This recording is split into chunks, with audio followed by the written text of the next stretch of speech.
এই ব্যক্তি তার এমন একটি প্রতিভাকে বিশ্বের কাছে তুলে ধরেছেন যা কেউ আগে কখনো দেখেনি। মানুষের ধৈর্য যে কতটা বেশি হতে পারে তা স্পষ্টভাবে তিনি দেখিয়ে দিয়েছেন। পৃথিবীর যে কোনো পাথরকে দিয়ে ব্যালেন্স তৈরি করার অসামান্য মেধা রয়েছে তার, তবে এই কাজটি মোটেও সহজ নয়। প্রতিটি সেকেন্ড আপনাকে এখানে ধৈর্যের কঠিন পরীক্ষা দিতে হবে। জানলে অবাক হবেন, এই কাজে ঘন্টার পর ঘন্টা আপনাকে হয়তো পাথর ধরে দাঁড়িয়ে থাকতে হবে।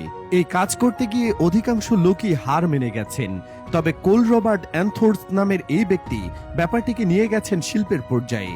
লক্ষ্য পূরণ না হওয়া পর্যন্ত তিনি এই কাজে লেগে থাকেন। কখনো কখনো সারা দিন ধরে তাকে একটি কাজই করতে হয়।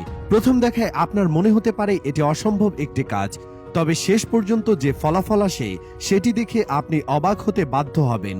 অনেকগুলো পাথরের সাহায্যে তিনি অসাধারণ ব্যালেন্সিং এর কাজ করে থাকেন। কোল রবার্ট পাথর ব্যালেন্সিং এর জন্য বিখ্যাত। তার ইনস্টাগ্রাম অ্যাকাউন্ট ঘুরে দেখা যায় তিনি